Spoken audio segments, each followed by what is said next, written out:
প্রধান উপদেষ্টা ডক্টর মোহাম্মদ ইউনূসের সাথে সৌজন্য সাক্ষাৎ করেছেন Islamic world educational scientific and cultural organization ICESCO এর director general doctor Salim M Al মালিক।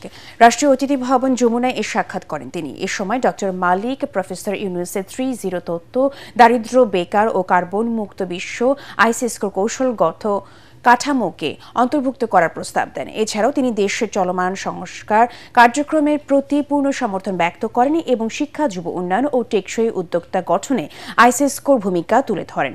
প্রফেসর ইউনূস প্রস্তাবটি স্বাগত জানিয়ে সদস্য রাষ্ট্রগুলোর মধ্যে সামাজিক ব্যবসা ও টেকসই উন্নয়ন বিস্তারে আগ্রহ প্রকাশ করেন। এছাড়া এদিন রাষ্ট্রীয় অতিথি ভবন যমুনায় international federation for human rights এর সভাপতি এলিস মেগওয়ের সাথে সাক্ষাৎ করেন প্রধান উপদেষ্টা। এ সময় বাংলাদেশে গত 15 বছরে জোরপূর্বক গুম ও মত প্রকাশের স্বাধীনতা হরণ নিয়ে উদ্বেগ প্রকাশ করেন এলিস মেগওয়ে। সাক্ষাতে ডক্টর ইউনূস মানবাধিকার কর্মীদের আরও বেশি বাংলাদেশ সফরের আহ্বান জানান।